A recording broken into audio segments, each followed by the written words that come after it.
சிலுவையும் தேவனுடைய ராஜ்யமும்.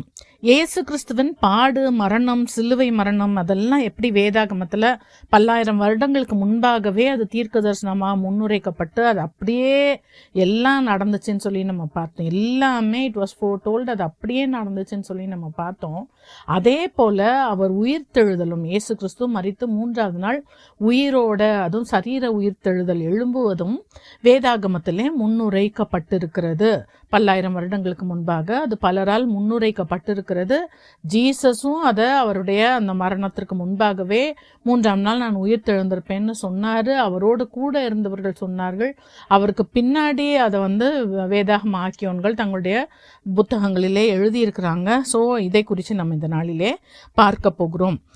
முதலாவதாக சங்கீதம் 49ஆம் சங்கீதம் 15ஆம் வசனத்தில் சங்கீதக்காரன் சொல்கிறாரு, தேவன் என் ஆத்துமாவை பாதாளத்தின் வல்லமைக்கு தப்புவித்து மீட்பார், அவரை என்னை ஏற்றுக்கொள்வார் என்று சொல்லி, அங்கே என்னுடைய ஆத்துமா அப்படியே பாதாளத்தில் இருந்துராது, அங்கேருந்து நான் தப்புவிக்கப்படுவேன், அவரால் நான் ஏற்றுக்கொள்ளப்படுவேன் என்று சொல்லி அந்த உயிர்த்தெழுதலை குறித்து அங்கு ஒரு ப்ராஃபஸி சொல்லப்பட்டிருக்கிறது. ஏசாயா சொல்லுகிறார், ஏசாயா 25:8 அவர் மரணத்தை ஜெயமாக விழுங்குவார். மரிப்பார், ஆனால் அதை ஜெயமாக விழுங்குவார். மரணம் அவரை பிடிச்சு வச்சிருக்க முடியாது அப்படின்றத சொல்றாரு. இன்னொரு இடத்துல சங்கீதக்காரன் 56ஆம் சங்கீதம் 13ஆம் வசனத்தில் சொல்கிறார், நான் தேவனுக்கு முன்பாக ஜீவனுள்ளோருடைய வெளிச்சத்திலே நடக்கும்படி நீர் என் ஆத்துமாவை மரணத்துக்கும் என் கால்களை இடரலுக்கும் தப்புவியாதிருப்பீரோ என்று சொல்லி அங்க சங்கீதக்காரன் ஒரு கேள்வியை கேட்கிறார் என்று சொல்லி நம்ம பார்க்கிறோம். அதாவது என் ஆத்துமாவை மரணத்துக்கு தப்புவித்து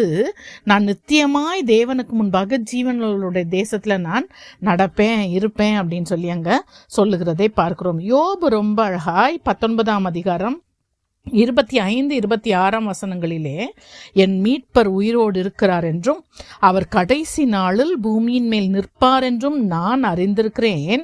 இந்த என் தோல் முதலானவை அழுகி போன பின்பு நான் என் மாம்சத்திலிருந்து தேவனை பார்ப்பேன். அதாவது யோபு இங்கத்துல 2 சொல்றாரு. என்ன சொல்றாருன்னா, என் மீட்பர் உயிரோடு இருக்கிறாரு, அதாவது ஜீசஸுடைய உயிர்த்தெழுதலை அவர் அங்கே கடைசி நாளில் பூமியின் மேல் நிற்பார்னு எனக்கு நல்லா தெரியும்.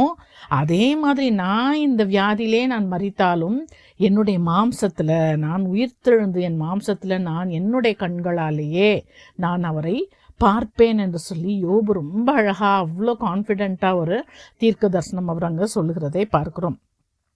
அதே போல் ஜீசஸுடைய உயிர்த்தெழுதல் ஓடு கூட அதற்கு பிறகு மரித்த அனைவருமே உயிர் தெழுந்திருப்பாங்கன்றத ஏசாயா சொல்லுகிறார். மரித்த உம்முடையவர்கள் பிரேதமான என்னுடையவர்களுடைய கூட எழுந்திருப்பார்கள். ஸோ அதுக்கு பிறகு மனுஷருடைய உயிர் தெழுதலும் இருக்கும் அப்படின்றத அங்கே ஏசாயா சொல்லுகிறார். தானியேலும் சொல்லுகிறார் 12:2 பூமியின் தூளிலே நித்திரை பண்ணுகிறவர்களாகிய அநேகரில் சிலர் நித்திய ஜீவனுக்கும் சிலர் நித்திய நிந்தைக்கும் இகழ்ச்சிக்கும் விழுத்து எழுந்திருப்பார்கள் என்று சொல்லி அவர் சொல்லுகிறதை பார்க்கிறோம். ஸோ இந்த இடத்துல ஜீசஸுடைய உயிர்த்தெழுதலை குறித்து அநேகர் முன்னாடியே தீர்க்க தரிசனம் சொன்னதை குறித்து நம்ம பார்க்கிறோம். ஜீசஸ் இந்த பூமியில் இருந்தப்போ நம்ம நிறைய அதை பார்த்தோம். அதாவது தம்முடைய சிலுவை மரணத்தை குறித்து, பாடுகளை குறித்து, காட்டி கொடுக்குதலை பற்றி, பரியாசம், நிந்தை, இது எல்லாத்தையும் பற்றி எப்படி தீர்க்க தரிசனமாய் சொன்னாரோ அதே போல அவர் தன்னுடைய உயிர்த்தெழுதலையும் every time he announced his death, அந்த அனௌன்ஸ்மெண்ட்டில் அவர் நான் 3ஆம் நாளிலே உயிர்த்தெழுந்திருப்பேன் அப்படின்றதையும் அவங்க பதிவு பண்ணுகிறதை பார்க்குறோம். ஸோ இது எல்லாமே நம்ம அவருடைய சிலுவை மரணத்தை குறித்து முன்னுரைக்கப்பட்டதில் நம்ம விளக்கமாக பார்த்துருக்குறோம். ஸோ நான் வெறுமனே அதோடைய ரெஃபரன்சஸ் மட்டும் கொடுக்குறேன். ஃபர்ஸ்ட் அனௌன்ஸ்மெண்ட் மத்தேயு 16:21, 2வது அனௌன்ஸ்மெண்ட்டு 17ஆம் அதிகாரம் மத்தேயு 22-23, 3வது அனௌன்ஸ்மெண்ட்டு மத்தேயு 20ஆம் அதிகாரம் 17-19. ஸோ இந்த எல்லா அனௌன்ஸ்மெண்ட்லேயுமே அவர் 3ஆம் நாள் நான் உயிர்த்தெழுந்திருப்பேன், மனுஷகுமாரன் உயிர்த்தெழுந்திருப்பார்ன்றதை அவர் அங்கே பதிக்கிறதை நாம் பார்க்கிறோம். அதற்கு பிறகு அவருடைய சிநேகிதனாகிய லாசரு மரித்துட்டார். ஸோ இவரே லேட்டாக போகிறாரு, மறித்து அடக்கம் பண்ணி கல்லறையில் வச்சு 4 நாள் ஆயிடுச்சு. அதுக்கு பிறகு இவர் போகிறாரு. போனால் அங்கே மார்த்தாவை பார்க்குறாரு. மார்த்தா வழியில் இவங்களை இயேசுவை பார்த்து அழுறாங்க. அப்போ மார்த்தாள் கிட்ட ஜீசஸ் சொல்கிறாங்க, யோவான் 11ஆம் அதிகாரம் 22, 23 வசனங்களிலே ஜீசஸ் சொல்கிறாரு, உன் சகோதரன் உயிர்த்தெழுந்திருப்பான் அப்படின்னு ஜீசஸ் சொல்கிறாரு மார்த்தா கிட்ட. மார்த்தா சொல்கிறாங்க, உயிர்த்தெழுதல் நடக்கும் கடைசி நாளிலே அவனும் உயிர்த்தெழுந்திருப்பான் என்று அறிந்திருக்கிறேன். ஸோ மார்த்தாவுக்கு உயிர்த்தெழுதல் என்பது ஒன்று உண்டுன்ற அறிவு இருக்கு. அவங்க கண்டிப்பாக அதை ஜீசஸ் கிட்ட இருந்து தான் லேர்ன் பண்ணியிருப்பாங்க. ஸோ அவர் அதெல்லாமும் கற்றுக் கொடுத்துருக்கிறார் என்று சொல்லி நம்ம அந்த இடத்துல பார்க்குறோம். ஸோ கூட இருந்த அவர்களோட க்ளோஸ் சர்க்கிளில் இருந்தவங்களுக்கு அதெல்லாம் குறித்து அவர் சொல்லுகிறதை பார்க்குறோம். அதற்கு பிறகு தம்முடைய நிருபங்களிலே பேதுருவும் பவுலும் உயிர்த்தெழுதலை குறித்து எழுதியிருக்கிறாங்க. ஏன்னா அவங்க பேதுரு ஜீசஸோடைய இருந்து அவர் எல்லாவற்றையும் பார்த்தவர்.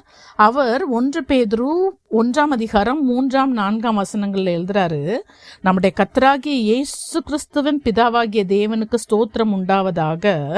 அவர் இயேசு கிறிஸ்து மரித்தோரிலிருந்து எழுந்ததினாலே அழியாததும் மாசற்றதும் வாடாததும் ஆகிய சுதந்திரத்துக்கு ஏதுவாக ஜீவனுள்ள நம்பிக்கை உண்டாகும்படி தமது மிகுந்த இரக்கத்தின்படியே நம்மை மறுபடியும் ஜெனிப்பித்தார். அதாவது என்ன சொல்றாரு, பிதா இயேசு கிறிஸ்துவை மரித்தோரிலிருந்து எழுப்புனதுனால நமக்கும் அந்த நம்பிக்கை உண்டாகும்படிக்கு, நமக்கு அப்படிப்பட்ட ஒரு விலையேற பெற்ற சுதந்திரம் உண்டாகும்படிக்கு நம்மை மறுபடியும் ஜெனிப்பித்தார். அதை நம்மை மறுபடியும் பிறக்க வைத்தார், நமக்கு ரட்சிப்பை கட்டளையிட்டார். ஸோ நம்ம எல்லாரும், கர்த்தருடைய பிள்ளைகள் எல்லாரும் ரட்சிக்கப்படுகிறதற்கு காரணமே அந்த உயிர்த்தெழுதல் என்கிறதான நம்பிக்கைக்காக தான் நம்ம ரட்சிக்கப்பட்டிருக்கிறோம் அப்படின்றத பேதுரு அந்த இடத்துல பதிவிடுகிறதை பார்க்கிறோம்.